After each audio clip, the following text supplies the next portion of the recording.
Okay. Well, I was going to do an early show. We are live now, by the way. I'm, Oh, I'm cool. I am joined with James slash Pixelation. Um, this is not the early bird special. Sometimes we do an early bird special. Um, this is okay. So this is the early bird special because we're not starting the show proper, but we're going to be we are going live exactly on time. It is noon 01 at the current time. Um, And as you can see, James cannot see because he's not doing the video. Zach is not here. There's an empty chair. Uh, oh God. Did you just see that too? Yeah, I heard that. That must have been a Skype noise. Yeah. Yeah. Okay. Anyway, so we're just gonna chat it up until Zach gets here. We're gonna do some improvisation, if you will. Cool. So how about let's start with this? Let's start with a little intro so people know who I'm talking to, who this guy is. I'm pointing to your logo. Oh, okay. But just tell people about your channel and what you do, and you can also we can tell them the story about why we're doing this. All right. Yeah. I'm Pixelation. I am an anime and gaming YouTuber. Although lately it's been more anime than gaming, but I'm working on fixing that. I mostly do scripted reviews and just and then like I also do vlogs because I go to a lot of conventions here in the Austin, Texas area. And 'Cause sometimes the Houston area. Yeah, sometimes the Houston area too. I've gone to Comic Palooza more than my fair share of times. And surprisingly, Austin has like a wealth of conventions to go to. So if you're ever in the area and you want to go to a con, most likely you'll be able to go to one. But yeah, I do a lot of vlogs for that. I do.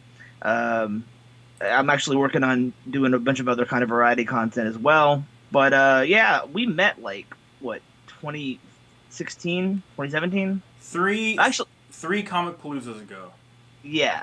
So actually, yeah, it was 2017 because I remember I started really doing the channel early 2017. Yeah. So Comic Palooza 2017 we met and he shot the shit and we were like, oh yeah, hey, we should do a collab, and then a year went by and we met at 2018 and it hadn't happened yet, and then we were like, oh yeah, we should really do that collab, by the way. And then I quit. You said y'all quit for a little bit, and then Yeah. now here we are in 2019, finally getting it done. So. Yeah, I guess technically our first collab would have been because you actually did a little bit of stuff with us the first year that we met. Because we were doing we always like to make our booth at Comic Palooza when we have one interactive, and that year we were having people talk about stuff that they hate about stuff that they love. Right, yeah, I remember that. Yeah, and That you was were, fun. and I don't remember what you were talking about specifically. You were talking about a specific anime, and all I can remember because your quote from that video was you going off about, was it Rick Stone Cold? Jim Stone Cold. Jim Stone Cold. It was not Hack. And it was Yeah. explaining that Jim Stone Cold is the most American name they could have come up with. Right. And I was like, that just sounds like a white bread American name, you know? Yeah, absolutely. Yeah. So I watched one of your videos the other day. And I'll be honest, I haven't watched a lot of them before that. I mean, I'm sure when we first started talking, I went and checked it out and saw your style and stuff like that. But I don't know if it's gotten better. I don't remember exactly what it was like the first time I saw it, but it's definitely good now. I kind of like your style. It's a lot of high energy, and really getting into it, and it seems really like fast paced. But the one I was watching was, what was it? The one I commented on it, and I think I retweeted it. It was something about that one time I became a slime or something like that. Oh, yeah. This week's video. Yeah. That time I got reincarnated as a slime. Yeah. Yeah. So that's a weird one. Yeah, that's the thing is that I explained in my video that, like, I was in such a dark place last year. I was in the process of coming to terms with the fact that I was probably gonna quit for a little while. I was kind of over anime for a little bit, and then because there's a lot of problems with like. Oh. Hold on, James. Can you hear me? Yeah. Okay, you just popped out just for a second. Go ahead. Okay. It's one of those things where it's like, there's a lot of shows that deserve a second season and they aren't getting one, or they never do get one. And then you have studios that are like, we're going to make an adaptation of this. That time I got reincarnated as a slime story. And it just sounded so dumb that I was like, oh my God. And then, I gave it a shot, and it quickly became one of my favorite shows. So it's like, it was one of those things where, like, it's a redemption arc, it's a redemption arc. Yeah. I thought it was going to be utter trash, and it was actually pretty darn good, so. Yeah, absolutely. So what's real quick, I hate to interrupt you, but what's the rating here? Can we curse here, or? Yeah, you can. Okay. Zach, I just didn't want to say anything, and then, like, you have me, like, have to, like, censor me or anything. No, you're fine with that. Zach, so I guess we have different levels. So Zach used to, because he used to be a substitute teacher, he used to censor himself all the time. He wouldn't say anything bad at all. Right. Now he'll let maybe one or two slip, but he figures kind of his brand is going to be more clean, so that's what he does. Okay. Me, I can work with that. I just wanted to make sure that, like, y'all weren't gonna, like, interview over. No. So I let him. If we were just talking, I would let him slip and fly all over the place. But yeah. I censor myself just a little bit for the show. I'll let a couple F words slip out during the show, but we don't care ultimately. Okay. Yeah. So one thing I'm curious. So my relationship with anime has been very hit and miss. My favorite, just to give you an idea, like my favorite anime is Blue Gender. That's my favorite. I've tried other ones. I do like Cowboy Bebop. That one's hard not to like. And of course, everyone loves which I'm sure you've heard with Akira. They are finally making some headway with the live action version of that. Yeah, I did hear about that, and I think so, like, on a side note, I didn't really like the Akira movie. I think that it's probably an unpopular opinion in the anime community, but sure. I found it to be very boring. I was not very entertained at all. I know the visuals looked cool, but I thought it was just okay. And so I'm more interested in seeing how they adapt it, considering it is kind of wild. But the fact that Taika Waititi is I think that's how you say it, is directing it, mm-hmm. I'm actually very interested because he was the guy who did Thor Ragnarok, right. And I'm wondering if any of that kind of that charming nature, the charming writing and, like, the characterization is going to be present in this movie. And if so, will it benefit it, or would they be better off doing a shot-for-shot remake? Right. Now that is going to be quite a challenge for anyone that would be taking that on. That's a mammoth property, and especially the purists of anime and ones that worship that movie so much, you got to be real careful, because there's gonna be some backlash one way or another. Like, not everyone's gonna like it. But you're right. The one thing that no one can argue is that the visuals in that movie are incredible. No one can argue that. It is a little. I understand what you mean as far as the story goes. Like, watching it feels longer than it needs to be. Yeah. It can be a little bit of a slog, but I use that as an example of one I did appreciate. And like I said, Blue Gender, I liked Cowboy Bebop. I have not gotten into any anime in the last few years, mostly because I haven't seen anything that really grabs me as far as, like, my taste as far as anime goes. Now, anime, it's hard to pigeonhole it as one. Like, a lot of people that don't watch anime just think, they label it all the same. Oh, you hear that beep? Yeah, it's gonna do that on and off throughout the whole thing. I think Yeah, it's probably my connection. It's not a problem. Yeah. But anyway, I was curious if you would recommend what you would recommend for me as far as anime goes, knowing what my tastes are. Okay, so if I'm to understand correctly, you're more into kind of action-based, maybe like some drama-based stories. Yeah, so drama is a good way to put it. I don't want it to be action-free, so I don't want to, like, just a straight drama. Yeah, you're not a slice of life fan. Yeah, so I like stuff that's a little more serious in tone. I don't like the wacky anime stuff. Like, yeah. I like them to be fairly, and that's why I couldn't get into Trigun, because Trigun, it gets too wacky at times for me. Right. Yeah. Well, I'll tell you one thing that I just before you called, I was actually about 10 minutes from catching up at least with Attack on Titan, which Yes. you seen that? I have, and I did like that one, actually. I saw the first Yeah. season. I haven't seen anything since the first season. I'm really digging it because it's like it does a really good job of balancing this kind of socio-political drama with like hardcore, like I'm going to literally rip your body apart horror. Oh, yeah. Drama.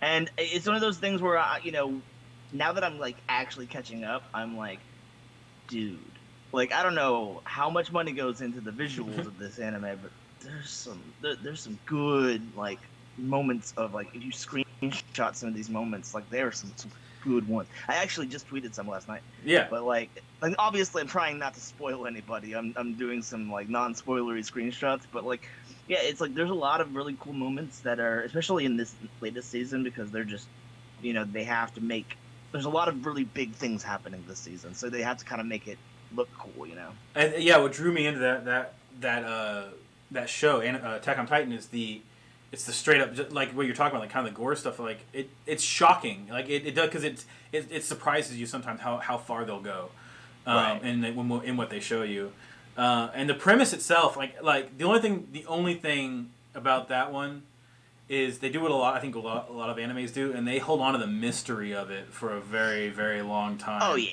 Like we're still waiting to figure out what's in the basement. Like we don't know, that's the only thing. I was just a little bit frustrated after I finished season 1. And I was like, they really haven't answered anything. Right. But I'll tell you, if it helps, we are poised to get some answers either this season or early next. Good. And so I'm just waiting on that. We'll see if it actually happens. But yeah. Awesome. What else have you been watching recently? Boy. Okay. So if your audience goes to check out my stuff, you'll all see that I am a unashamed slice of life whore. So I watch a lot of slice of life anime, rom-com anime. Whether it's projecting or not, it's up to you to decide. But I watch a lot of that stuff. My favorite anime of all time is Clanad, which is like super emotional drama. So I would not recommend. Say that again. You say Clanad? Clanad. Clanad. Yeah. It is super emotional drama that like I would not recommend to you in a million years. But it's my favorite anime of all time because it made me feel things that I've never felt before from another animated medium. Let's see. Lately, though, I'm trying to think of let me see if I can give you another. Example here. In terms of action stuff, let's see. That's hard. Most of my stuff is like hardcore. Like I'm gonna cry after this. That's more your style.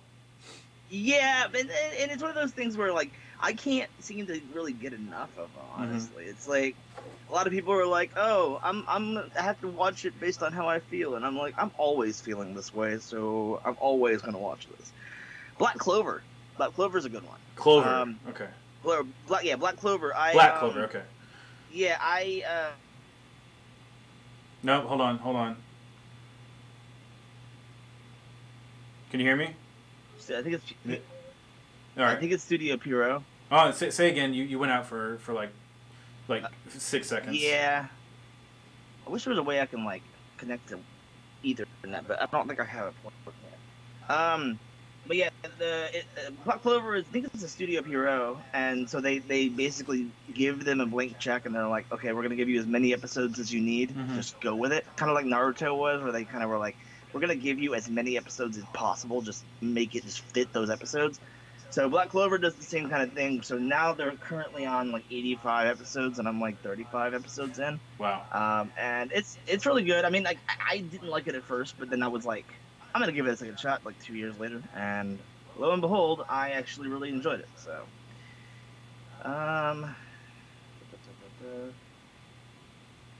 Rising of the Shield Hero is pretty good too. Rising of the Shield Hero? Yeah, it's like a it's very political too, but it's also they put more of an emphasis on the politics compared to like Attack on Titan.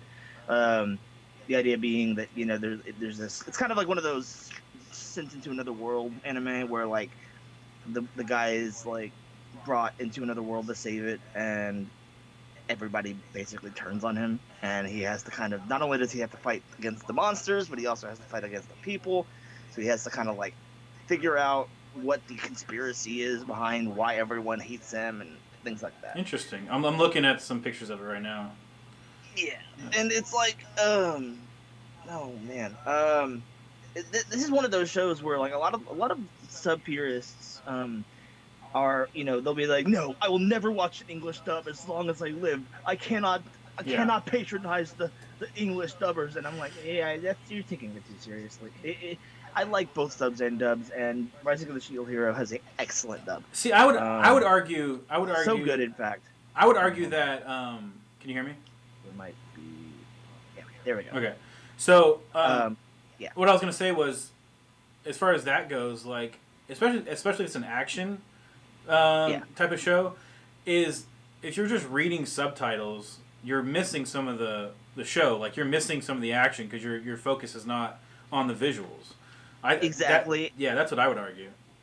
Yeah, and the people, I already know the people who are like hardcore about it. They've already rehearsed the answer in their head a million times. Yeah. And they would tell you, oh well, I can do both. I have a large attention span, and I'm like, dude, just accept that you just, it's like you can like what you like. I'm not saying that you are wrong for watching subs. I watch mostly subs, but I'm also saying you're not wrong for watching dubs. It's a simple topic, and it should not be this big of a deal.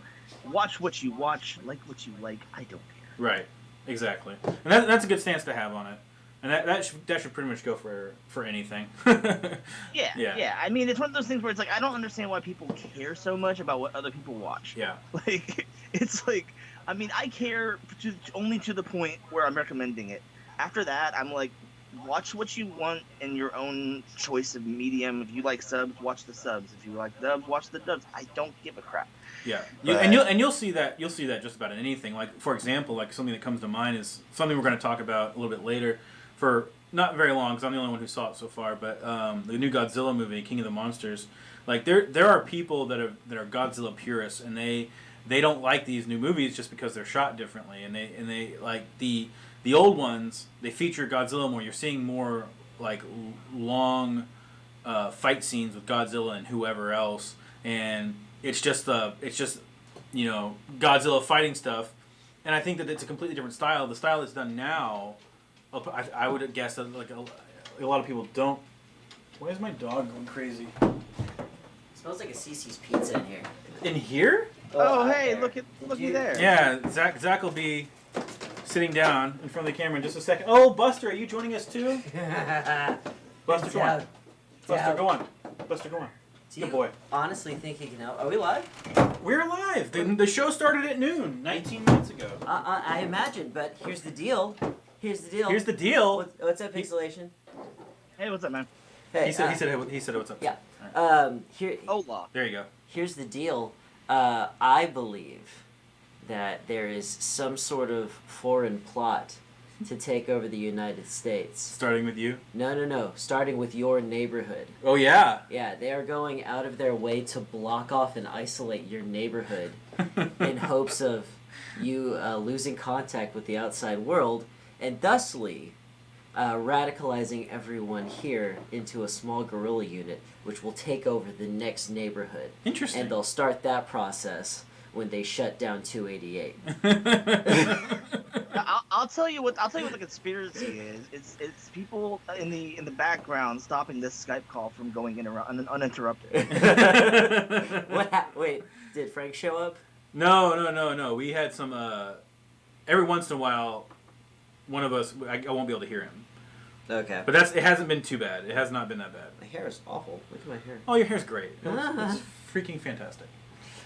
All right. So where were we? It seems that we were just we were talking anime since that's his thing. Yeah, definitely. We were gonna have a game for you, but the inspiration never quite hit. Uh-oh. I don't think. Did you not do any No, I didn't. Oh no. No, because honestly, I didn't have faith in the segment. What? I didn't have faith in the segment. It would have been great. No, it would have been like him guessing animes. Which would have been great. Hey, I don't know if you use your real name, actually. I've called him James. Yeah, it's fine. I mean, James. Pixelation is preferred, but James is fine. James. Pixie James. I've got an anime in my head. You have 20 questions. Go. No. Yes. No, we haven't even started the show proper. It's been 20 minutes. I know. I've been waiting for you. You did a 20-minute early bird special. Yeah. We can't call those early bird specials anymore. I wasn't sure what to call it. There was a little bit of confusion, and you can ask James when we started. I was like, this isn't an early bird special because we're actually starting on time, but we're not starting the show proper yet. The bird seed O'Houlihan. There you go. I like it. All right, let's get this show rolling. We're gonna start the show. Yeah, you need to do the proper intro. Should we finish the debate on whether we're actually going to do an anime segment now? I mean, there's not much of a debate. The answer's kind of no. Oh my god. I mean, we can talk anime. Yeah, we can definitely talk anime. Yeah. It just won't be the game show. So We'll take about the drama of it, the actual exciting part of it. No. There'll be plenty. All right, of suspense. go start the show. Mysteries abound out of a great energy, America. I'm Zach Nanimus. Johnny Dim. And joining us today is Pixelation. Hi, everybody. What's going on? Pixelation is a buddy of ours. He's a very good friend of ours who we have met 4 times. Is it 4? For 3 years, we see each other at a convention. We're like, we should definitely do a mashup. Yeah. Do a collab, and now it's finally happening. Oh yeah. I don't know where to look. We have 2 cameras. No, you're right. We do. This one doesn't matter because we're not doing video with him. We're just doing audio. Mm-hmm. So this one is hooked up, but it doesn't matter. This one is the one you need to look at because that's the one that gets broadcast to the world. Okay, so James, yes, Pixelation. For audience members who don't know about your channel, what is it exactly that you do? I do a lot of anime content. I also say that I do gaming content, but lately that is not exactly true. I'm working on fixing that, but yes, anime and gaming content, reviews mostly. I also do a lot of convention vlogs because I go to a lot of cons in Austin and Houston, and I'm hoping to maybe possibly go to San Japan in September or in August, September, but that'll be my first out of Austin, Houston con. Yeah, but I do a lot of reviews, a lot of scripted reviews. I'm not exactly confident with my improv ability, so I don't do as much improv content, but I'm working on fixing that. Oh, and, we're not confident either. We're just not going to write anything. we tried. That is a fair point. Yeah. No, we would do that. It would just be a pain every time. And it would take long. Yeah, the writing process is long, Johnny. Yeah. I'm saying we've just decided not to write stuff. Yeah, how long have I been working on my Sonic episode? You've talked about it a few times. A few times now, yeah. So when you fix the whole anime gaming balance problem, are you gonna do anime style games like is it Goddess Sword? I think that's. I'm trying to think. Bayonetta. I'm trying to think of the filthiest ones. Is Bayonetta technically anime? No. No, it's not. You're right. That was a mistake. But we were talking about Attack on Titan earlier, and there's at least 1 or 2 games in that department. Did we ever get the board game out of that? They kept talking about it. I don't know if it ever got off the ground. Do you remember that, James? Board game I mean, I wouldn't doubt it exists, but I have no idea. I'm not a board game guy, so I would not be the one to ask about that. Oh. It was like a Kickstarter thing. I think. I don't know. And it had a vertical board, so basically the board was a Titan that was a cardboard standee. Oh wow, that's actually kind of cool. Yeah, and so I mean, to answer your question though, yes, I will eventually end up covering anime-based games, but I also mostly because I have connections with a bunch of companies that do those kinds of games. Like for example, I'm working on playing through a game called the Caligula Effect, which is published by NIS America, and it's actually had an anime based on it, and it's all right. I won't spoil the review, but I'm only 2 chapters in, and I'm kind of dreading going back into it. But oh no, you know what I would say, if you're doing it for review purposes, your review can end there. Yeah. If you're dreading going back to the game, everyone should know. But yeah, it's like I want to play it, but I also like I want to see how it differs from the anime, but it's also like I don't really want to put 100. Oh, there he goes. Oh, we lost James. He says he doesn't want to put 100 mules in the garage. Hold on, there he is. Hold on, James. Say that again. You don't want. Yeah, I was saying with Persona 5, it was one of those things where, like, I put 100 hours into it because it was just really, really good. But with Caligula Effect, it's the same kind of game where it feels like Persona 5, but it's not Persona 5. So, You know, I weirdly I met a fellow nerd in a grocery store, and we started chatting, and he had nothing but good things to say about Persona, and I had nothing to say except once I was trying to watch a friend play it, and so we were just kind of talking. Was that talking. Joe Davis? Huh? It was our buddy Talon. Oh. Yeah. Joe loves playing those too. And he, we were kind of just chatting for like 3 hours, and they were in this same limousine ride the whole time. oh yeah. And it's a slow game. I was like, when does the game start? It's got a slow burn for sure, but like once you get to the end and you like the culmination of everything that's happened to that point is just like it's like crack. It's really good. Not saying crack is good, but it's just glowing you get review my for point. crack.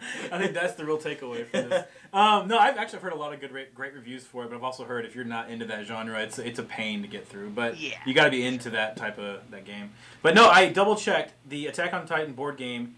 Not only exists, and it is exactly as we said, but you can scale the Titan, or you can scale one of these towers. Oh, it's actually pretty cheap. It's $20. Yeah, for a really interesting game. Yeah, I think we need to buy this and do a Let's Play of it. Definitely, because you don't know much about Attack on Titan, do you? I've seen the first season. Oh, okay. So Yeah. I know stuff. Is there already a second season? Yeah. We were talking about it earlier. We're on like season 3 at the end of season 3 right now. But okay, what's available on Netflix? Probably 1 and 2, I'd say. Okay. Yeah, because I like it, but it's one of those animes where there's a lot of moving parts, and a lot of names that are difficult to keep track of, and a huge amount of deaths. So I tell people that I like Attack on Titan, and then they're like, "Oh, hey, what do you think of Akira's arc when he loses both legs?" And they have to replace his blood with Titan blood, and then his girlfriend leaves him. And I'm like, what happened in the thing I like so much? All right. Now, I suggest we change gears. Right now? Well, I guess you guys have been talking anime for a bit. We have, and maybe this is the game then. Maybe since James hasn't seen these other things that we're going to talk about, he can somehow relate them to anime. Okay. I mean, first one on the list I'm looking at right there is going to be real easy. Yeah. Don't you doubt me. Don't you doubt my ignorance. Do you want to go with that then? It's going to be a short segment because I'm the only one who's seen it. Yeah. Yeah. All right. So go ahead, make the transition. You're the one. You're the big guy with the mouth.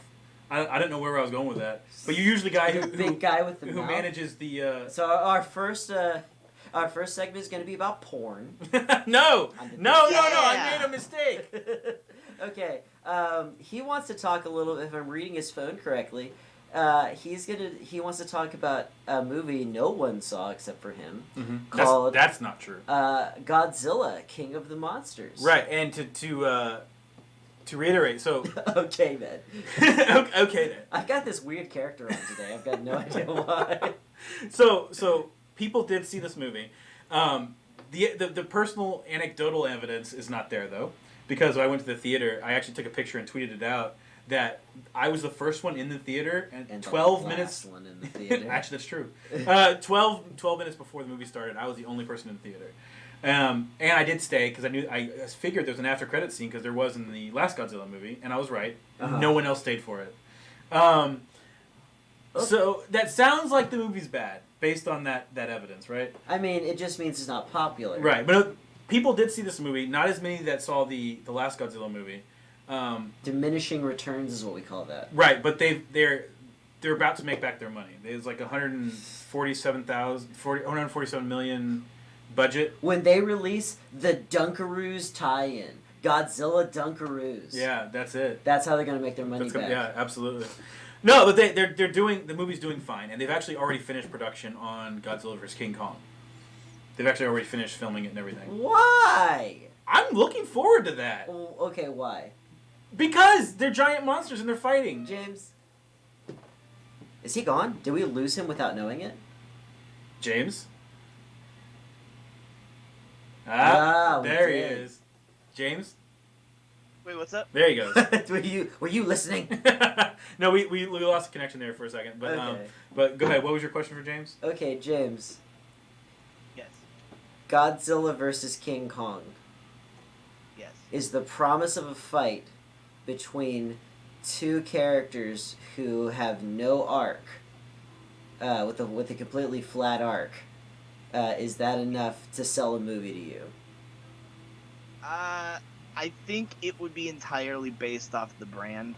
The idea of, King Kong and Godzilla have both been staples of the monster genre for like 100 years now. Mhm. So it's like, if anything, it's like, hey, we're putting these two characters in a ring together. It's kind of like, like Mike Tyson versus a baby or something like that. King Kong, I will have you know that King Kong is a historical landmark. Like that original King Kong is in a very important movie to American cinema. That's true, and it's become kind of a joke. Sure. We should just have Donkey Kong at this point. Let's just. That would be great to introduce Donkey Kong. They should get all the Kongs, get all the gorillas together. Look. Here's the thing: Detective Pikachu and Sonic the Hedgehog are the beginnings of the Smash Bros. Cinematic universe. Let's throw Donkey Kong in there. Come on. I would watch a Smash Brothers universe movies. They should get as big as the MCU. They should just do them all. Yes. And honestly, a lot of people didn't like it, but it was called the not Sub-Ether. Subspace The Emissary. Subspace Emissary. I actually like that arc. Oh no, that's cool. Yeah. I liked it. I haven't finished it, but yeah. I've done it like 3 times. I just like Are you talking about one of the older ones or the newer It's one? for Brawl. Okay. I don't have... my understanding is that the new one... Does it have a story mode at all? It does. You start as just Kirby, and then you have to unlock... But it's kind of a mix between a board game and a story. Okay, that's not bad. Yeah, it's huge. It's massive. Okay, here's the deal. We're talking Godzilla King of the Monsters. Yeah, we are. And we're segueing into... We are. speculating on the sequel. Right. Okay, I think we've had this conversation before. James, Godzilla versus King Kong, who wins? They have a DBZ style empty plane to fight in. Okay. I'll say that. There's no. Okay. I would say. Okay, so Okay, correct me if I'm wrong. Doesn't Godzilla have like T-Rex arms? Yes, very. So, like, No, so, not- like, King Kong has like the actual human arms. He could like rip them apart, right? Yes. I wouldn't call them human arms because he's an ape. Well, yeah, but closer out of the two monsters, he is the closest thing to like this opposable thumbs. Correct. That he can like rip things apart. Yes, but if I'm not mistaken, he's a little bit smaller. Then King Kong? No, King Kong's a little bit smaller. Yeah, oh yeah. King Kong's a little smaller than himself? No, than Godzilla. Maybe. I think. But anyway, go ahead. What's your assessment of the fight?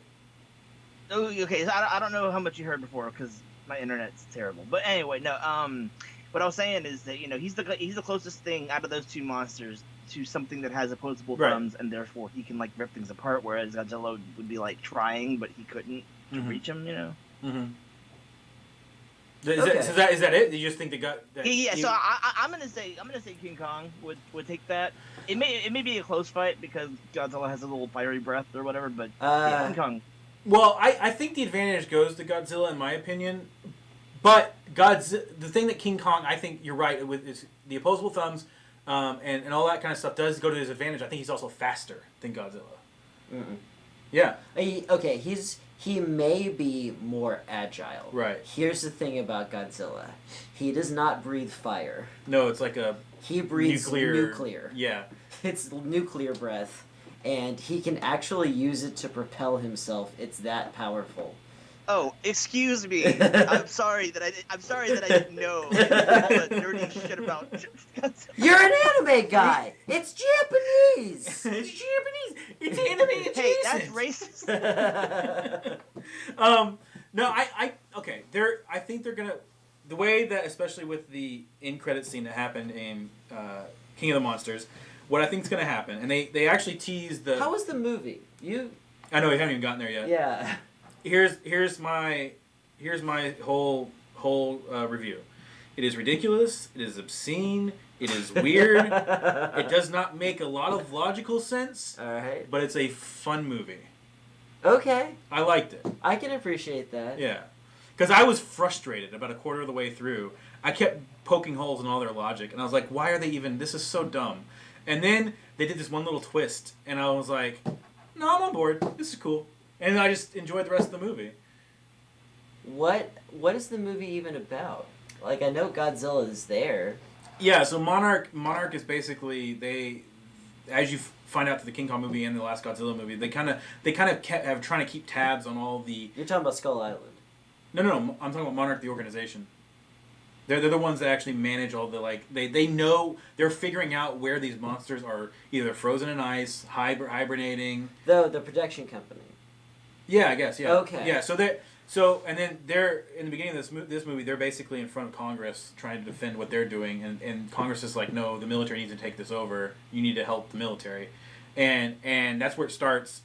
And so not the movie production company. Monarch is a... I'm sorry, I thought the production company as in... I thought you meant like... I thought you said protection. No. Okay. Okay. Because that's kind of what they do. They're throwing Monarch around like it's a thing.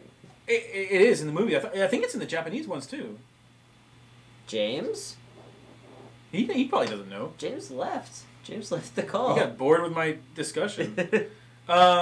No, so the movie... So Monarch is a company that basically is trying to manage the monsters. They're trying to either... Because there's differing... Why? See, you're already doing what I did. You're already doing... No, okay, so the Godzilla... Saigo! Oh, he says it's getting ridiculous with the yeah. But he put in a wincing, smiling emoji. No, that's not an emoji. That's his image. No, right there at the end. XD. Oh, you're right. My bad. So his spirits are high. We'll finish this Monarch discussion. His then internet is low. We'll try to figure this out. Woo! Oh, he's gone. So Monarch is a company that is, like I said, they're trying to figure out where these guys are, and there's theories inside Monarch. There's some people in that are kind of leading it that are some of them believe that Godzilla or some of the monsters is what I think the way they put it are kind of supposed to be like they're supposed to be in this what?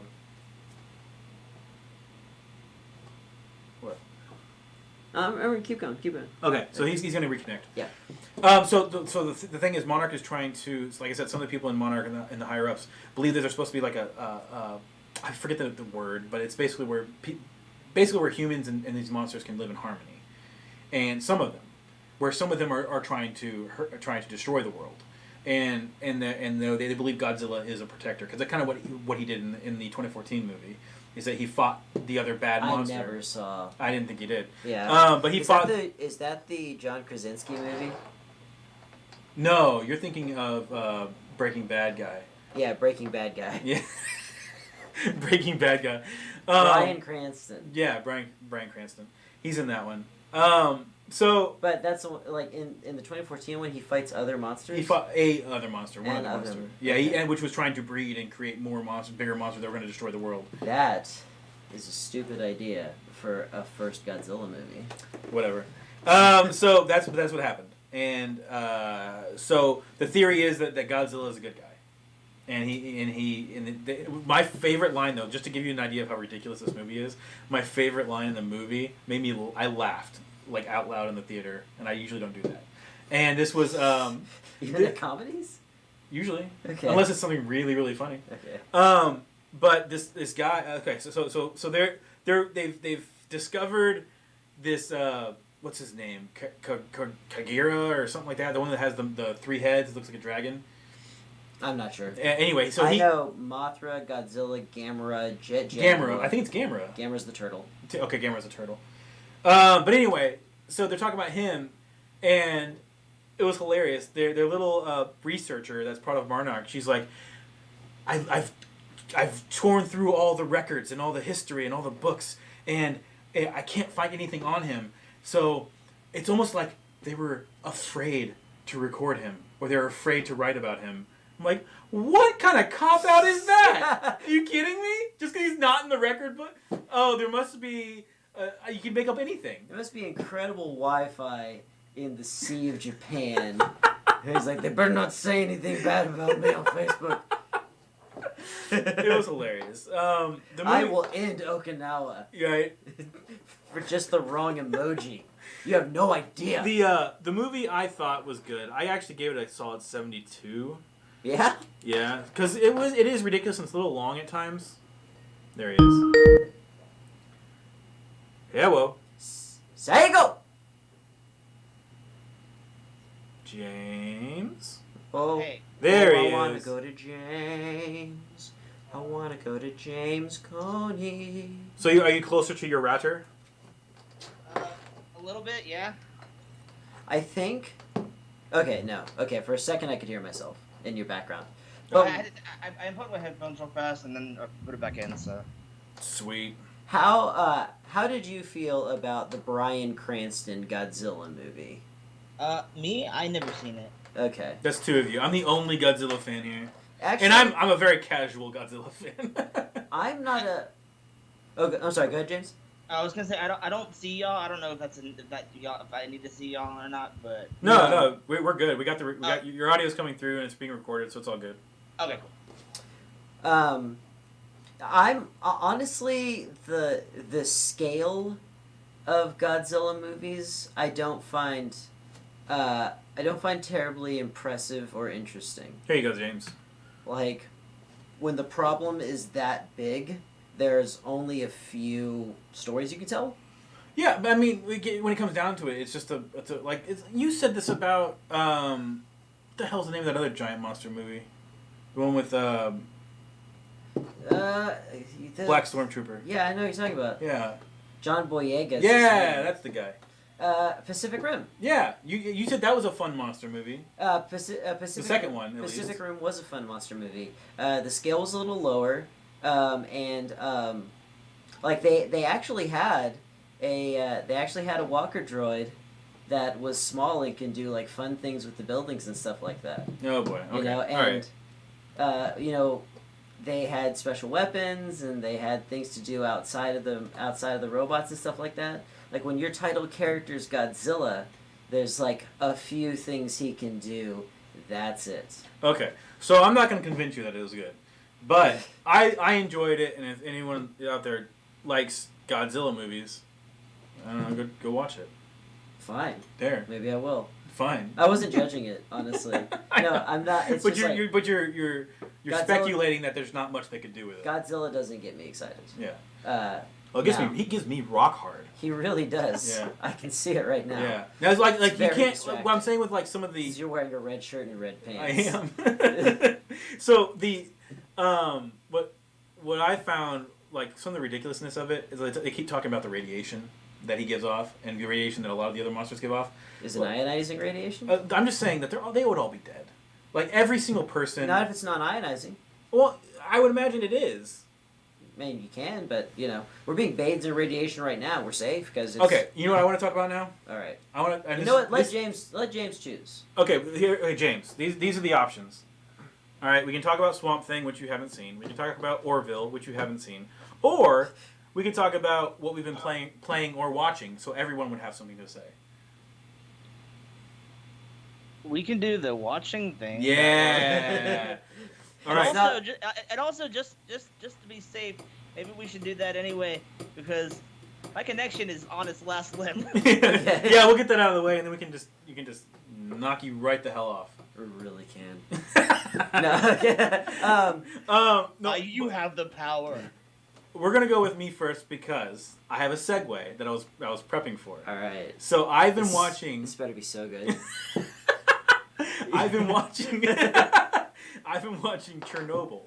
It's a miniseries on HBO, and it is very good. And I've seen what radiation can do to a person, like in graphic detail.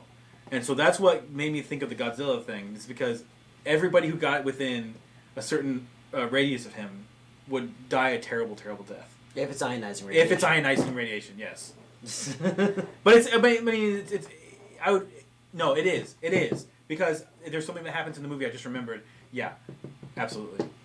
Absolutely. They said it out loud? No, yes. Well, they didn't say those words, but they talked about how they couldn't go into Godzilla's hibernating lair because they would die immediately. Okay. Yeah. Okay, a buddy of mine was talking about some stuff that he learned about Chernobyl. I don't know if he learned it from that series or not. But he said that at one point they were doing 40-second shifts. Correct. 90 seconds. 90-second shifts. Yeah. All right. What do you do in a 90-second workday? What they were trying to do was just clear the roof off of the graphite that was inside the core of the reactor, because it was on top of the roof, and they were trying to knock it back into where the reactor was.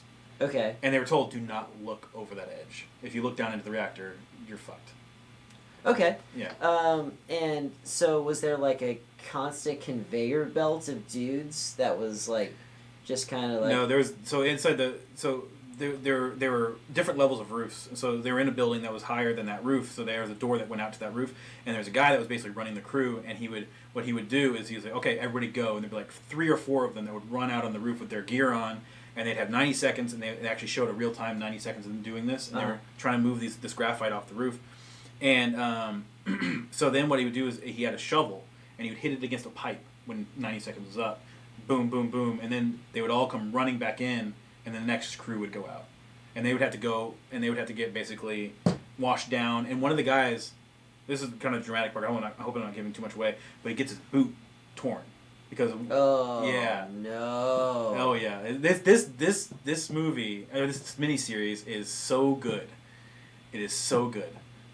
It really tells you really how bad it was, and the awful, terrible things that these people had to do and deal with. It's because a lot of I think the true impact of Chernobyl we don't really understand because we weren't there. They don't, and Russia was hush hush about the whole thing. They didn't, They didn't want to tell people what happened, and so there was kind of this whole big thing about it of them keeping it under wraps, and because they didn't want the international community to know. But like the radiation was so bad, I think that it was in one of the, don't quote me on this. I think it was Sweden, one of those countries over there that actually picked up the radiation from there. Like that's how bad it was.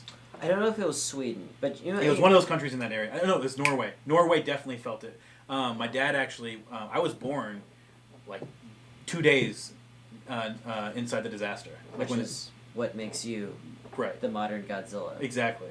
And, but no, my dad was in he was actually working at the nuclear power plant here in Texas, just south of us. Nuclear. What did I say? Nuclear. Okay, nuclear. Yeah. All right. Anyway, so he was actually working the South Texas project with his, and he went to college with a guy that was living in Norway when it actually happened, and he was telling him all about it. Anyway, it's a whole big thing. I got my dad's super interested in seeing it, so I'm gonna. You're straight up sweating. I have to watch It's just this. hot in here. It gets hot in here in our studio with the door closed. We got 5-6 lights. But anyway, I've been watching that. I watched the first episode of Swamp Thing, which we'll talk about in a minute.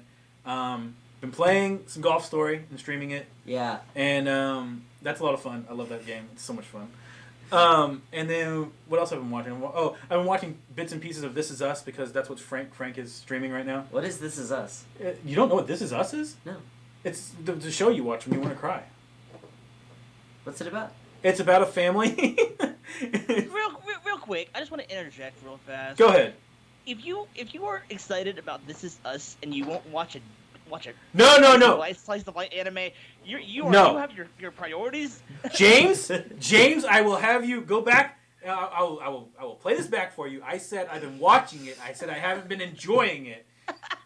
I have been watching pieces of it because my girlfriend watches it, and that's all she'll watch right now. So if I'm in the living room, that's what we're watching. Which? Okay. I thought you meant you checked out a slice of life anime, and I was wondering which one. No. James convinced you to watch. No. We were just talking about it earlier because we were talking about what I like as far as anime goes. The thing about anime is that it sets the bar really high for expectation because of like anime's got kind of a reputation. You know, it's either really gory, really silly, or really cutesy, or sexy. Right. And so like if you watch 20, you around minute 19, you're like, I'm supposed to. Oh, did you lose him? No, I think he came back. Around minute 19, you're supposed to be like, okay, there's either supposed to be blood or boners, one or the other. You're right. Like, what are we doing here? I remember, I don't know why, someone else had put this on when we were at SanCon. This was years ago. We stayed the night there. Anyway, this guy put this on the big screen, and it was this anime, like spy anime, these girls, literally, you could count on a panty shot every 2 minutes. Okay. It was ridiculous. Was anybody keeping track of the specific ages of the characters? Because oh, no. sometimes they're real loosey-goosey with that and makes me uncomfortable. Yeah, absolutely, they are. No, let me get through this real quick. So I've also been watching, I also finished the second season of Barry, which is an amazing show. I've seen a little bit of Barry. I love Barry. And I also watched, finished off Crashing, what was released on that. I think that's season 3. Crashing's really good, too. Is that the spin-off to Crash? No, it is not. It is the HBO show that Pete Holmes does. Okay. Yeah. James. James. Yeah. All right. Real quick, what have you been watching? What have you been getting into lately? Well, I've been watching y'all sound like robots because over here, your voice sounds like robots. No. In all fairness, yes. What I've been watching? Anime counts, I imagine. Sure. Yeah. Okay. So that's basically all I watch now. I'm a slave. Now. Wait, say it again. He's been. Well, I was gonna say it's pretty much all I watch nowadays because I am a slave. To anime. But, hold on 1 second. Let me. No, you're good. Okay. Talk. Hello. Hello. Y'all are back. All right. Okay. We're back, baby. Every time it goes out and goes back in, it's like y'all like the voices like become all roboticized. You know? Yeah. Uh-huh. So, But, are you saying you're a slave to anime? Pretty much, yeah. Okay. Why? Fair. And it went out again. Awesome. Yeah. We can hear you. The connection still exists. Yeah. It just goes in and out. It's really dumb. We pay too much money for this shit. Anyway, like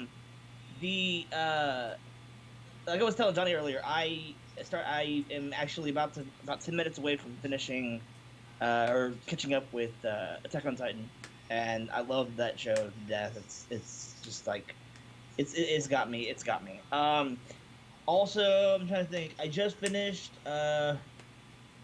There's a show that y'all have been seeing me tweet about called The Quintessential Quintuplets, and that is.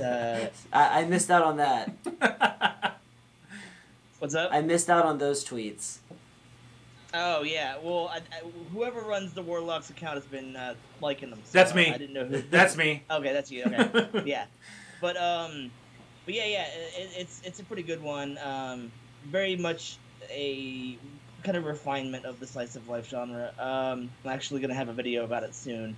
And then like whenever I go work out, I watch anime while I work out, so I can knock out some of the stuff that's in my queue, and also it makes the time go by faster because I hear you. I hear you. Time is a man-made construct. Yeah. But Do you fall asleep to So- anime? no. Is there any part of your day? Okay. Yeah, no, I don't. Yeah. Now that I'm talking about it, it sounds really bad, but Yeah. it's just like if it helps. I recently took a long break and watched almost the entirety of Gotham and Game of Thrones season 8. No, that doesn't help. That helps. That is one negative and one positive. Both of us hate Gotham. Yeah, well, I mean, I like it, but I also understand why you would hate it. It's like, it's a hate watcher. It's one of those things where it's like, I'm okay with it. Well, yeah, no, yeah, I'm a Batman fan, so I'm not gonna like it. I mean, it bastardizes a lot of the Batman lore, and I'm not saying I'm a purist, but I mean, they take some serious liberties. How can you talk about Gotham bastardizing the Batman lore when y'all haven't had a good Batman movie since Dark Knight? I am a weirdo, and I actually like all the DC films. Wow. Yeah, except I'm sorry. I should clarify. I admit that Suicide Squad was terrible. Thank you. Thank you. That's been a while coming. I kept making excuses for it because I kept saying like, "Oh, there's a good movie in there." Just edited it out, and I'd say weird stuff like that to make. It's like DC films bastardizes their own lore. Well, yeah, there's a difference in like taking a creative license and doing something new with the characters, which I'm excited about when they do that. But Gotham just made it into like a weird like, I don't know, primetime drama. Not primetime, but like a weird like a network drama. To me, like they really went weird with it. I got like 20 minutes into the first no, I'm sorry. I think I watched the entirety of the episode, the first episode, because the first episode is the reveal with Poison Ivy, the aptly named Ivy. Right. Stupid. I never said it was suck, right, but it is definitely, for me at least, it was an enjoyable. Kind of just like it's a soap opera. It's one of those things where I'm not watching it to be surprised at who comes back to life. I know Fish Mooney comes back to life 20 times. That doesn't surprise me. Yeah, that's absolutely fair. It absolutely is a soap opera. Is there magic in it? Probably. Kind of. Ra's al Ghul is kind of magic. Yeah. So I mean, let me be clear. I'm definitely not saying that you're anything lesser for enjoying it. Enjoy it if you like it, but. Oh yeah. But yeah, you're right. That show is definitely the definition of ham-fisted. Yeah. Oh yeah. Hey James. Yeah. Here's a question for you. And so right. because we're talking about animes that you're watching right now, and other sort of things. I wanted no, give it to me. No, I like playing. No. The mic is picking that up. Okay. What changed about anime, like since the '90s, to make it so weird? Because and for those of you at home who don't have a lot of perspective on this, like anime, anime in the '90s and prior to it, it was a lot of action. Pretty and gritty. It could be gritty, but it could also be silly, and there were just like interesting plot points and relatable characters and stuff like that. And then somewhere along the way, everything got really clean, and visually, everything got really clean, but also really cheap. Like it feels like the frame rate dropped. Of course, you watch something from the '70s, that frame rate's going to be low, but the frame rate dropped. The images got really, really clean, and everything got really cutesy and less relatable. What happened? Do you think it? Just a theory before James throws it in there. I imagine what you're talking about is probably the move to a lot of computer generated animation. That's part of it, but not wholly so. Okay. So I'm gonna throw out a couple theories because you're right. It has been a very big shift, especially in I would say a good. Kind of point of reference for this shift would probably be like 2010s. Once 2010s began, that's when things started kind of getting different. Even though you said the 90s, I feel like a lot, it changed. Oh, we lost him. He is gone. I don't know if you can still hear us, but you're gone at the moment. There he is. Okay, we're back.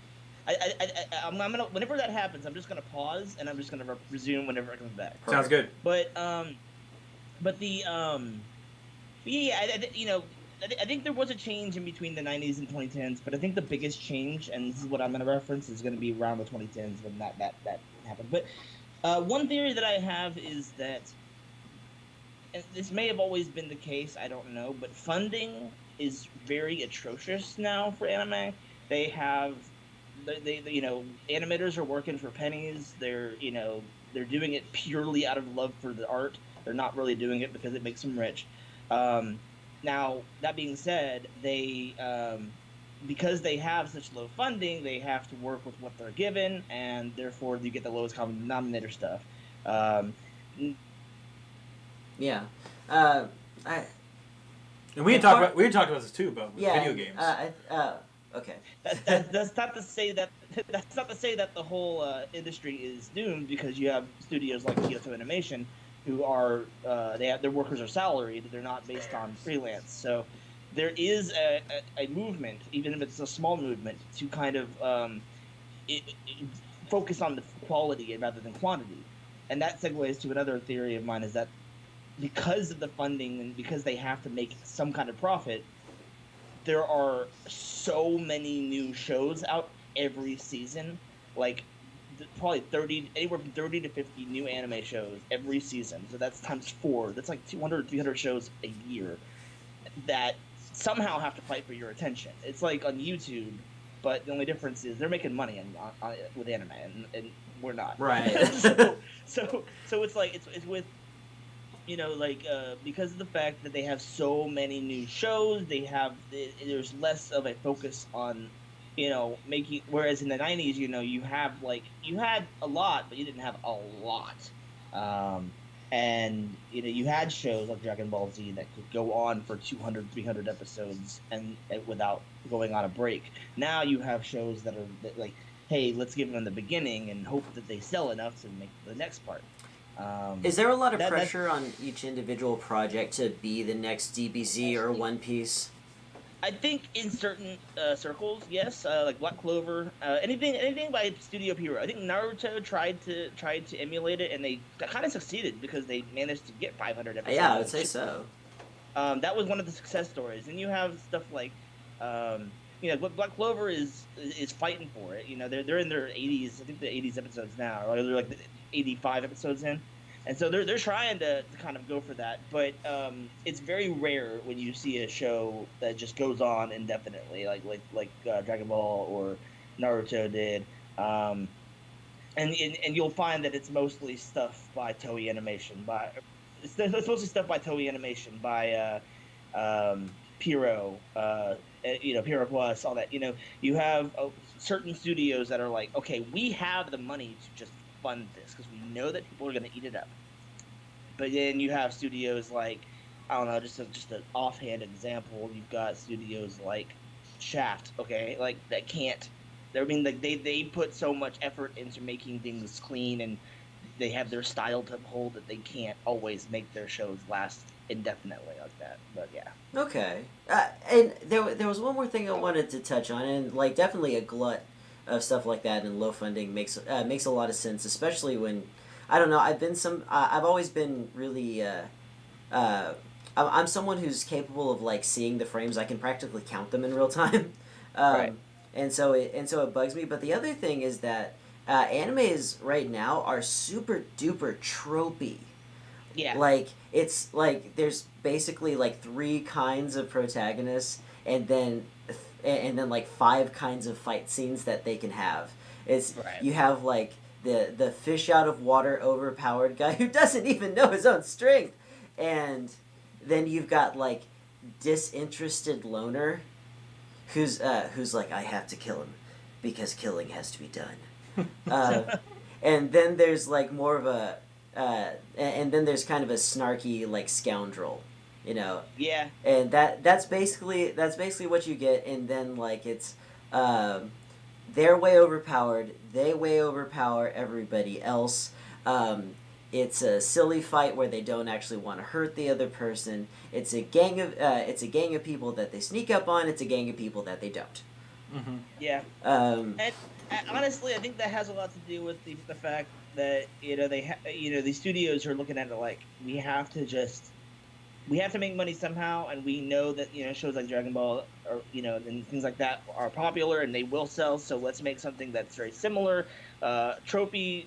Like I keep mentioning Dragon Ball, but there are plenty of shows that have been overwhelmingly popular in the last couple of years.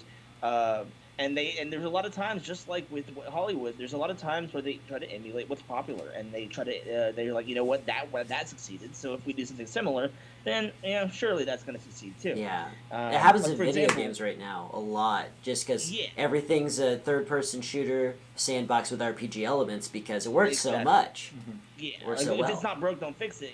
But then in the case of anime, sometimes you need to fix it, Yeah. even if it isn't broke. But like for example, like Attack on Titan came out in 2013, and then like right after that, within like 2 or 3 years, they had Cabaneri of the Iron Fortress, which was Oh, lost it. Now I'm gonna, since I have a moment, No idea what he's talking about. Okay, we're back. The habanero spicy fortress. Cabaneri of the Iron Fortress. I haven't watched it, but based on like the previews of it, it looks like they really took that note from Attack on Titan and the directing style and the action, And so it's one of those things where like if they look at it like, well, Attack on Titan revolutionized the world, let's make something very similar and see how it does. Well, you see, and clearly, the fact that y'all have heard of Attack on Titan, but you haven't heard of Cabaneri of the Iron Fortress, proves that one of them was successful and one of them wasn't. Right. I watched Attack on Titan on a whim, and I didn't even know if it was going to be. I didn't know if it was going to be something for me. And it was actually the storytelling. When people talk about Attack on Titan, they usually talk about, it's like a kaiju anime, or it's really, really gory. And I think the interesting thing about it is definitely that it's one of those stories, and I haven't seen season 2 or 3, so I don't know how much disambiguation has happened. Right. But Attack on Titan, at least in season 1, was one of those stories that leaves you with a whole lot of questions and allows you to develop theories, and I absolutely love those. And you might laugh me out of the room on this one because I haven't seen 3, and maybe they answer it. But like my theory right now is that because the world that they understand and can easily observe is so small, I think that they're living in modern day Earth and the rest of the world is just fine.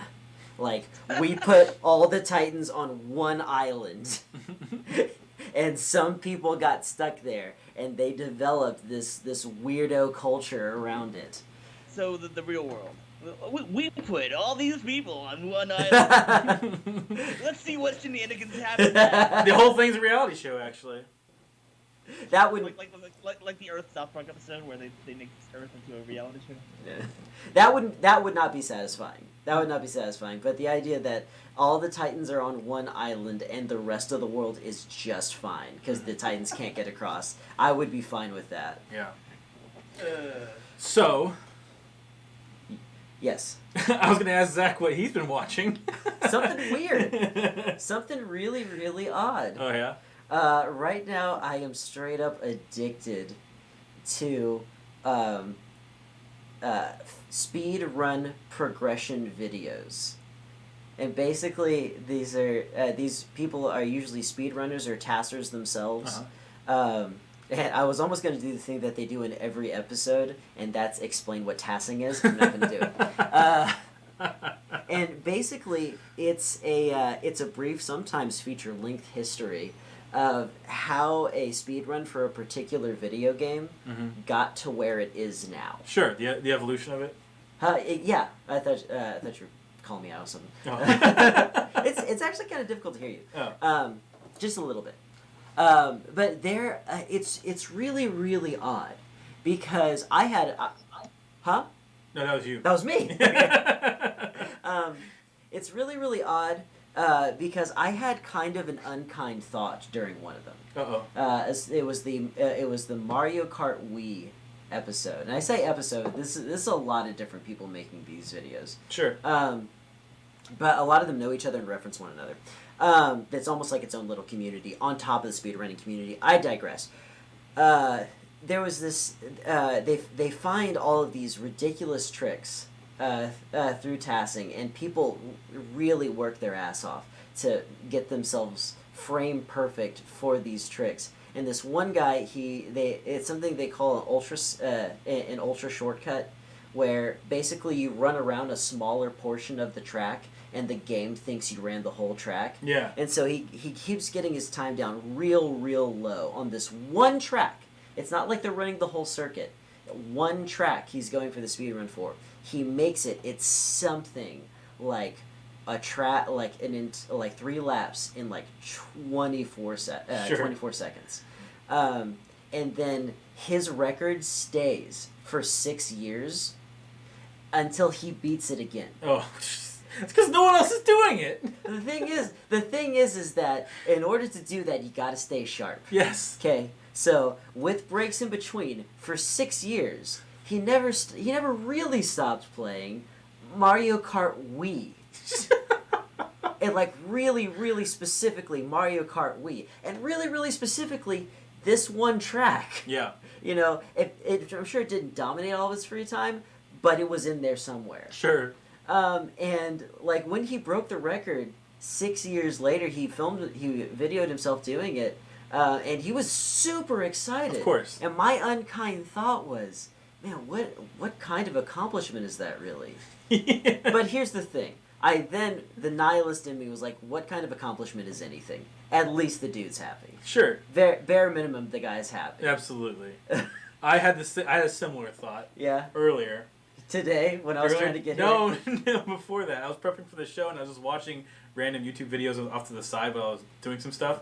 And there was this guy, his name was Jonathan, and he was on The Price is Right, back when Bob Barker was still doing it. All right. And he had a Price is Right fan club at his high school, and he loved The Price is Right. He's the biggest fan of The Price is Right ever.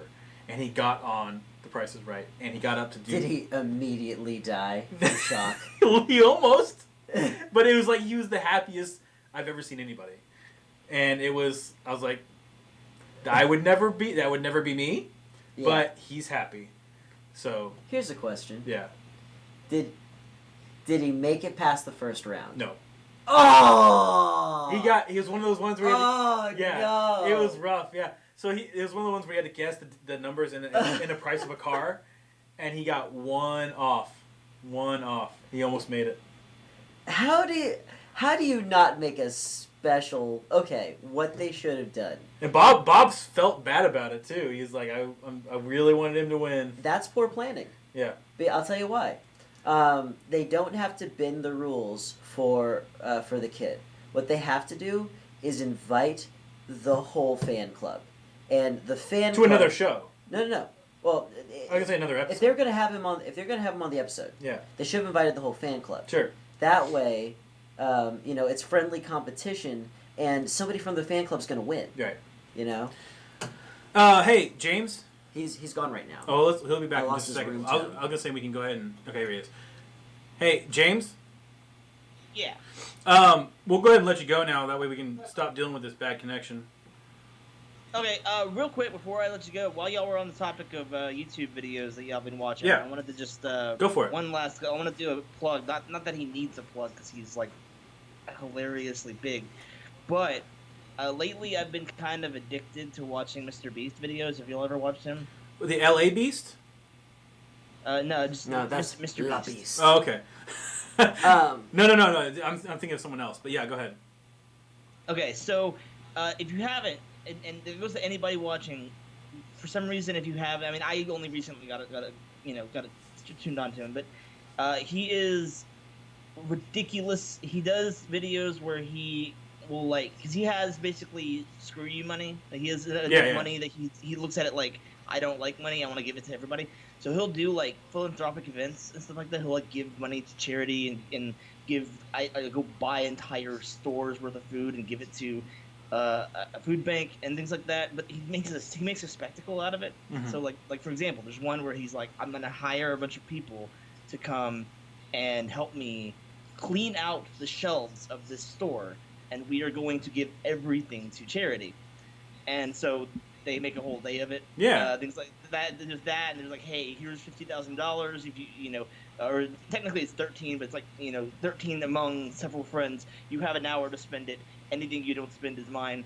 Basically, things like that. and so I've been really addicted to these videos because it's just it's increasing levels of what the heck, And I just really I really want more people to watch him because he seems like a good dude. Yeah, absolutely. What's his through line, or is he just a personality that goes and does various stuff? I think I remember hearing that he started on doing Minecraft Let's Plays back in the day, and he just got so big that he makes just buku money on merch sales and ad revenue and sponsor deals, and he just has a continuous stream of millions of dollars that he just wants to give away to people.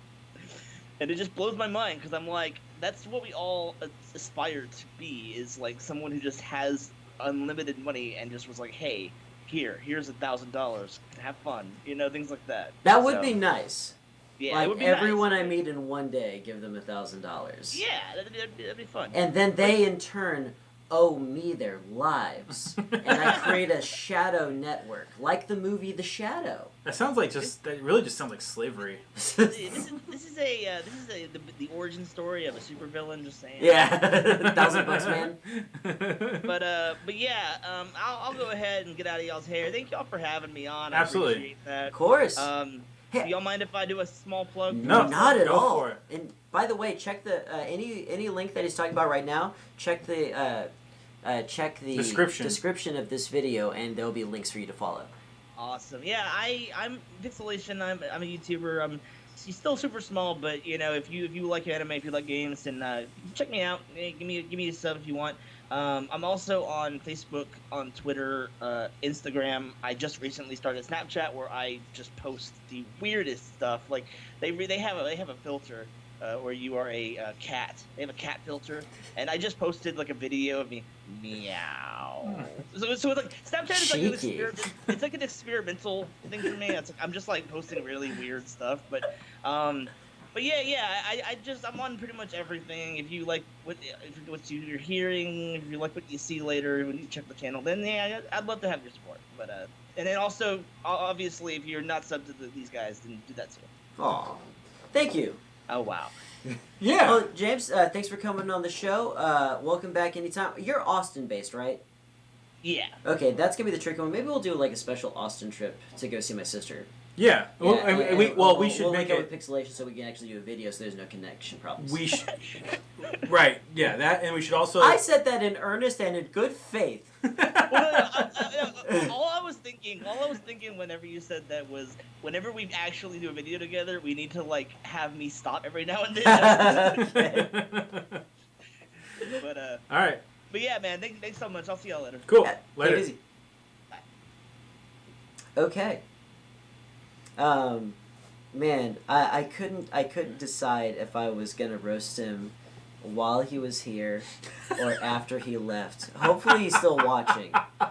And it's not like, oh, that was the worst thing ever. It's just that it sounds like he's really new to Snapchat, and I'm glad he's having fun.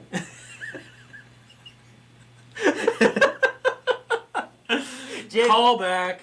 I'm not trying to say this behind your back. I promise. I hope you're still watching. No, weird stuff on Snapchat has an audience. No. I'm just saying that like the cat thing. Yeah. Like. Go ahead. What? No. I don't feel like Okay. feel like being mean. I don't feel like being mean. Okay. All right. Don't be mean. No. Okay. Mean. Don't be mean. Don't be a meme. Those slaps are loud on the mic. E-Honda'd. Oh yeah, you got me. All right. Okay. Where are we on the list? We have Orville and Swamp Thing. Let's talk about the Orville. I watched a few of the episodes in season 2. All right. To help with this conversation. What'd you think? It's good. Yeah. Just as good as season 1. Really? You thought it was funny? You thought it was a funny show? The laughs come maybe 1 or 2 an episode. It feels like they had like a lot of good laughs. In the first season. one? Yeah. Yeah, I think the humor... I don't judge it on its humor alone, because I didn't think the humor was carrying it in the first season. I didn't think it was carrying it, but I definitely thought it was part of its charm. Sure. I thought that it was important to what they were trying to do, because Star Trek was so... Star Trek, everybody was so stilted. Mm-hmm. Everybody was so staid. And it felt like, in a lot of ways, you couldn't relate to them until they did something, like, way out of character. And it made those moments where the show was legitimately funny or legitimately heartbreaking that made those instances stand out. And why John Delancey... We don't need these anymore. Why... I just realized.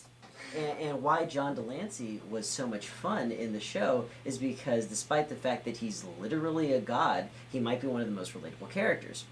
Okay.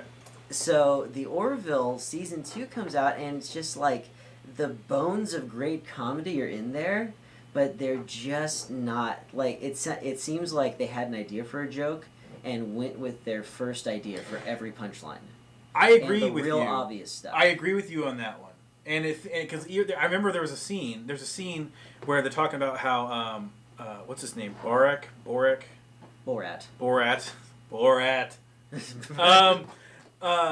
No, the guy that's almost Klingon. Bortus. Bortus. Yeah. Bortus. When he has to do his ritual pissing thing. And like he has to go to his home planet and take a leak for the one time a year that it happens. Uh-huh. And they have they're at the little conference table and the captain has to give everyone the spiel, like what we're doing. We have to go to this home planet, and he's telling him, and they frame it up so nicely for all these pissing jokes. Yeah. And then they give 2 at the very end of the conversation. Yeah, I mean, it didn't have to dominate it, but it needed to be a thing. It's also a silly idea for an episode, so it should be one of the funniest ones. Right. No, you're absolutely right. They did not hit it out of the park as far as the humor is concerned. Here's the big problem. Uh-oh. If it's not going to be funny, it should at least be good sci-fi. And they got lazy. Okay. No, like, I literally, like, so spoilers. Spoilers for the Orville Season 2. Okay. Season 2 finale. Yeah. So they are fighting the Kalon, Isaac's people. And we're in a mirror dimension. Oh god, this is spoilers for me. Yeah. I only watched like the first 3 episodes of Season 2. You can stop, I promise. No, I'm enjoying it though. Okay, so they're fighting Isaac's people. Yeah. And they've lost quantum power.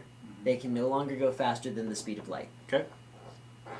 The Kalon are closing in on them. Which, by the way, the Kalons actually have pretty cool ships. The Kalons are closing in on them, and they're in this system that's really close to a very small black hole. Okay. So they're like we can't outrun them. We're just gonna have to hide. And then somebody's like, what about the black hole?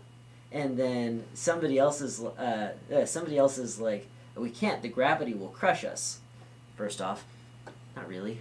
Mm-hmm. It'll stretch you. Which will also not be fun. Right. So they're and then Lamar, the smartest character, is like, let's go into the event horizon. He's the smartest character? Yeah. Oh, I think they do that. They talk about that in Season 1. I think. Yeah. Okay, I think you're right. Okay. They're like, not if we go into the event horizon. The event horizon is the part of the black hole where light can't escape, so they won't be able to see us. I'm sorry? So, well, you see, what the event horizon of a black hole is it's the point of no return. Right. You go into you're in the gravity. Okay, so you're actually in what black holes do is they accelerate every particle around them.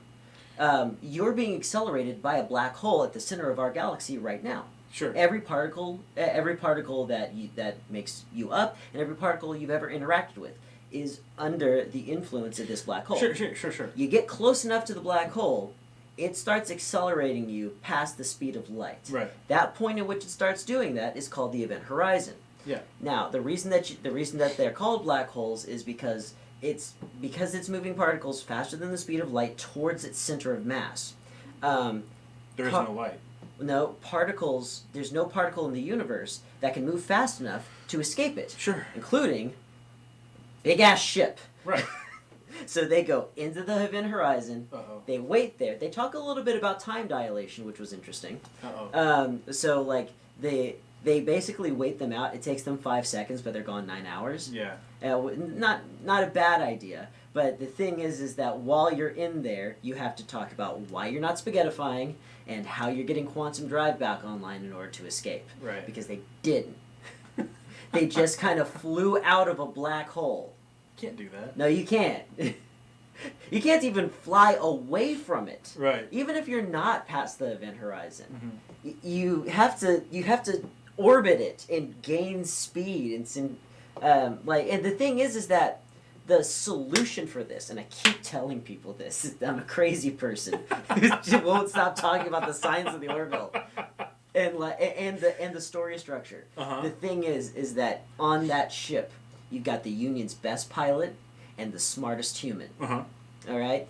Event horizons are not easily defined. We observe black holes based upon what we don't see around them. Correct. So It should have had Lamar making calculations in order to figure out exactly where the event horizon was, and then Gordon taking those calculations and making a flight path where he's just circling this thing over and over again, daring the Kalons to get closer and closer to the event horizon until they find one little blip where, like, it does this, because we don't know. Yeah. Where they find one little blip and it's like, if my calculations are correct, the wavelength of the gravitational force is going to valley there. Punch it. Zoom. They go through a valley, a literal valley in the wavelength of the gravity. They go through it, and like the sea of reeds in the Bible just smashes into the side of the Kalon, and they're done. Cool. Would have been so much more exciting. Would have been so much smarter, and they couldn't. I made that up seconds after watching it. Took me no time. One of my favorite things to do with you is just watch you rewrite stuff because you get so excited. It just ain't that hard. No, they play a little fast and loose with science throughout the entire series. They were pretty good previously. Not too bad. Yeah, they have not been too The bad. theoretical two-dimensional universe was cool. They had great stuff. Yeah. Mm. Sorry. Mm. Is it that one episode that bothers you the most? It's that one episode that made me give up on the Orville. Oh, shit. Never again! Oh! Never again! You're Seth MacFarlane! I think the problem... Yeah. This is good. This is another unkind thought. Uh-oh. I think that Seth MacFarlane is in a really good place emotionally. Yeah. The jaded cynicism of his earlier works are gone. I think money does that to you. He finds the world harder and harder to complain about. Yeah, no, the stories so far in season 2 have all been personal stories. It's all about the characters themselves. They don't spend a lot of time on the science or That's anything fine. else. And no, I'm saying that's fine. I'm just saying that's what so far my experience has been in season 2 Mm-hmm. is that you get these personal stories about which I like because especially the first chunk of the season 1 of Star Trek Next Generation didn't do this either. It was all about the science and the politics and whatever. I'm gonna look up one thing. Go ahead. But because I might be a little wrong. What about black holes? Yeah, I might be a little wrong. I just thought about it. What if the event horizon works a little bit differently than I thought? Can you escape? I'm gonna figure out right now. And if I'm wrong, I'll cop to it. Here's and the I'll thing. apologize to Seth MacFarlane on Twitter. Here's the thing about science, space science, Uh-huh. astronomy. I always have to second guess myself before I say that word. And Cosmology. Make sure I'm not going to say astrology. Say cosmology. Cosmology. Yeah. It's I think more so than a lot of stuff we experience here on Earth and are more easily witnessed is that space science is a little bit inexact because we're not able to witness things and see the evidence of everything up close, Mm-hmm. which is part of the reason that stuff like on dark matter and stuff like that is so hard to figure out. It's something we're never even going to be able to touch, see, or anything. Yeah, but the thing is that when they do stuff like that, where we talk about things that we're currently not capable of, they in Star Trek and even in the Orville, they would talk about how they fixed it. Right. Supercomputers in Star Trek are a quick one. They at the time they didn't know that we were going to move to digital information at all. Right. And so what they did was they essentially said, okay, everything's still on tape, but we're so technologically advanced we can make tapes microscopic. Right. Yeah, so like you used to like literally put in like a VHS. Some of the early ones were VHS. You used to literally put like a VHS in your computer to run a rudimentary program. Mm-hmm. Now we can hold the largest library that you've ever seen of those VHS tapes in the palm of our hand. So they explained it. Mm-hmm. They've been actually doing some really cool stuff with data and how they actually have been able to put data as small as like on a DNA strand, like something like that, and they can store. Hold on, this is going to take just a little bit of my... Okay, so the event horizon is a sphere around a black hole from inside which nothing can escape its clutches. Hawking's is suggesting that the information about particles passing through its passing through is translated into a kind of hologram, a 2D description of a 3D object. It sits on the surface of the event horizon. The idea is that supertranslations are a hologram of the ingoing particles. Thus, they contain all of the information that would otherwise be lost. Basically, you see a photon go in, the radiation coming off of it kind of creates an afterimage. So, how does that help something escape from a black hole? In the 1970s, Hawking introduced the concept of Hawking radiation photons emitted by black holes due to quantum fluctuations. Originally, he said that the radiation carried no information from inside the black hole, but 2004 changes his mind, says it could be possible for information to get out. Just how this works is still a mystery, but Hawking thinks he cracks it. His new theory is that Hawking radiation can pick up some kind of information stored in the event horizon as it's emitted, providing a way for it to get out. But don't expect a message from within, he said. The information about ingoing particles is returned, but in a chaotic, useless form. This resolves the information paradox for all practical purposes. The information is lost. So as we understand black holes, based on Hawking's research, is that it is not possible what they did on the Orville. No. Yeah. Well, the thing is, fix the quantum drive. You want to escape? Use space magic. I don't care. Just say something. Say one thing. Just say, oh, we learned that black... like, have Seth MacFarlane turn to the camera and be like, by the way, we learned that black holes don't work like that in the future. You would have loved that. I really would have. Yeah, I mean, I don't think that stuff's going to bother me as much because, like I said, I'm enjoying the stories they're telling so far. Star Trek is supposed to teach you things. It is. They worked hard to make this sure isn't that... the Star Trek! It is Star Trek! That's what it was supposed to be! It was supposed to save us from whatever the hell NBC's putting out right now. I didn't even watch it. What is it? Water Bears? Pretty sure it's Water Bears. Oh, okay. It's Water Bears. I have not seen any of the new Star Trek stuff. I will be watching the Picard, though. The Picard, though. The Picard, though. Okay, I'm first off, watching... they need to change the name of It's that Picard. show to Dat Picard, though. I will probably be watching that at some point. Will it be pirated? Yes. Maybe. Because let me tell you something. Let's transition to our last topic. Alright. Which is the Swamp Thing.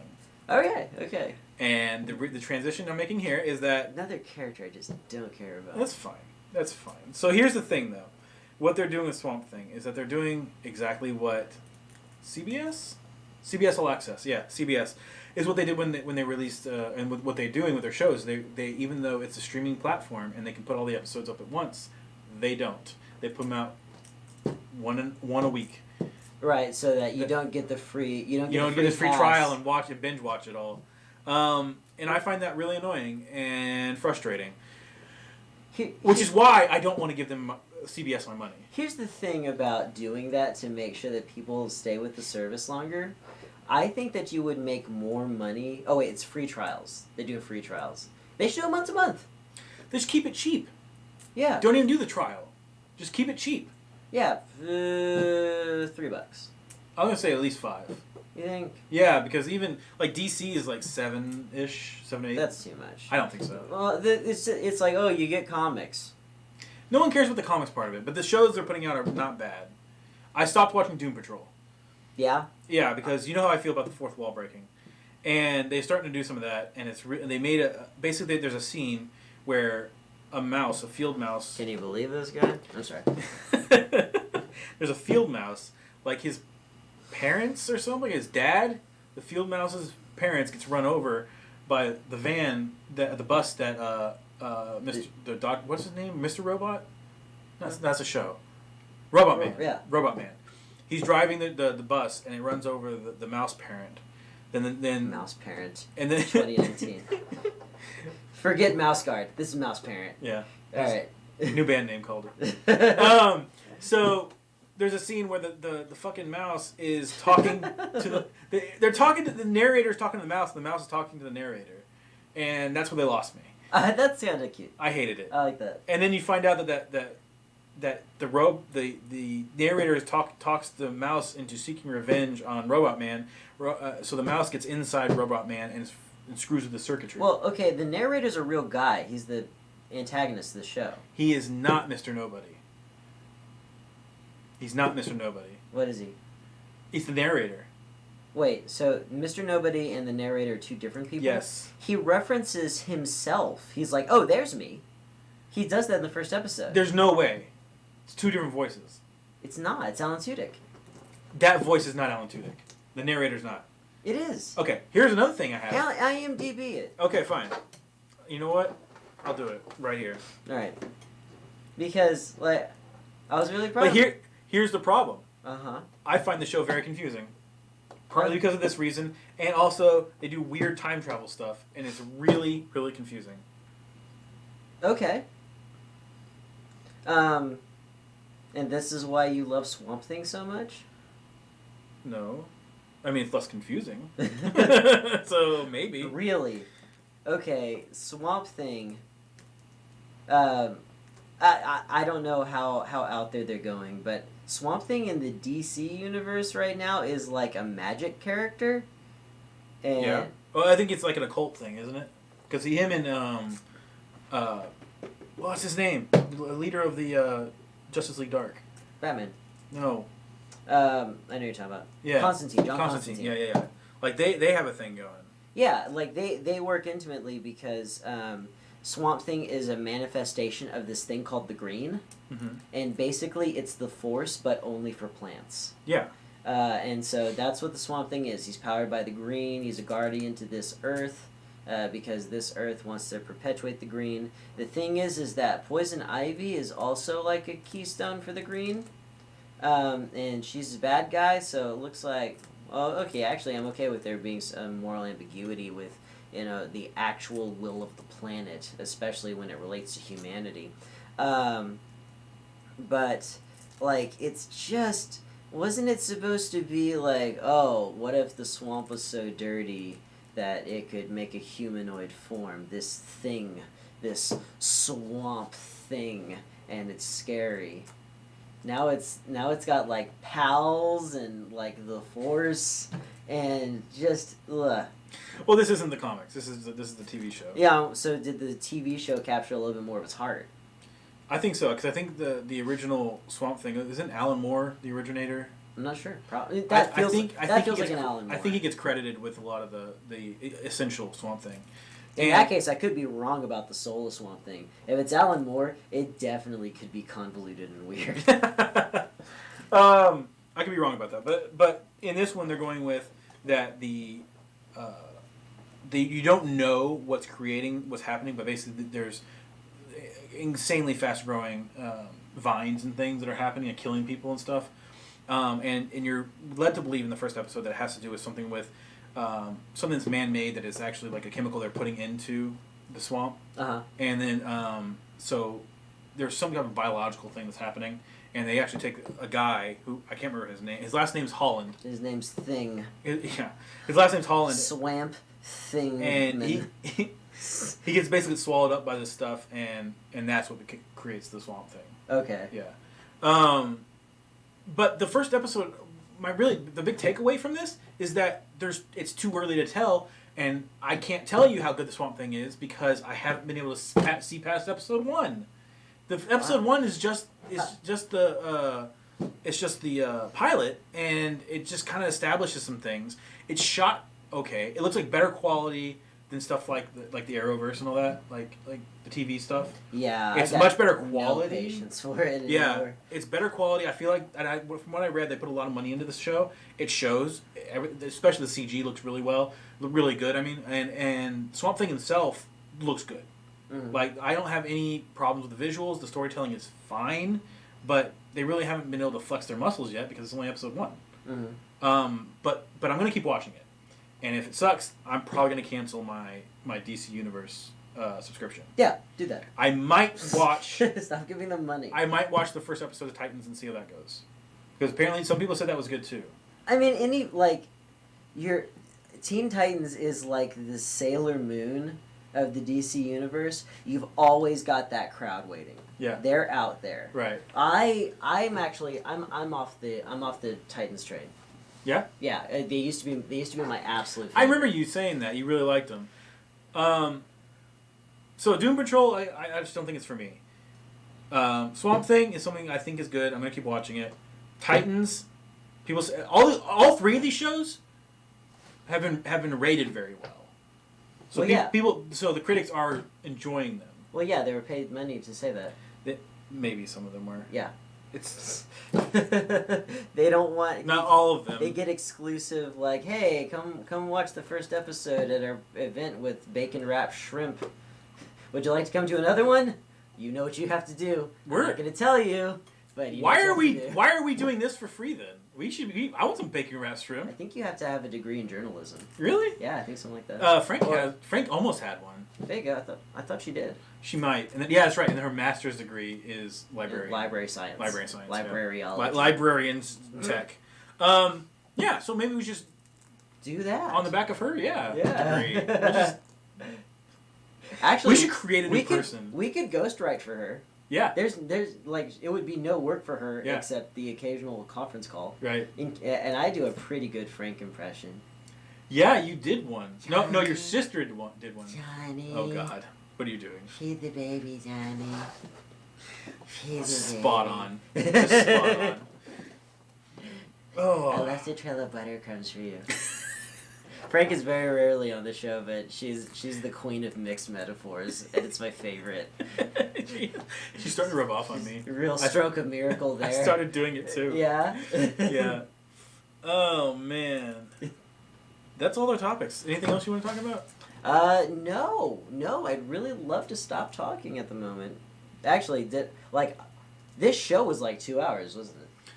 We've been recording for 1 hour and 40 minutes. Okay. But 20 minutes of that was just me and James. Are we going to live stream a Let's Play here in a second, or are we just gonna record it? What do you think? Because we could tease it. No, we can. Yeah, we can. If you want to do that, we'll live stream one. Do it live. Yeah, we'll do it live. You know what? I don't want to. You should record it. I think I want to record it, and I want to release a 20-minute episode because I heard something about the YouTube algorithm, and I want to try it. Okay. Okay. In that case, before we go, I would like to encourage you all that if you like this program, share it with your friends, and also like, comment, and subscribe in any way you see fit. We're on Twitch, we're on YouTube, we're on Facebook, so any way you want to do that, please do it. And until next time, remember that this is the WarPod, the official podcast of the Warlocks Entertainment System, your one-stop shop for geek news around the Houston area and the world. And now I think it's time to say goodbye, everybody. Goodbye, everybody! Have fun. Push the button, Frank.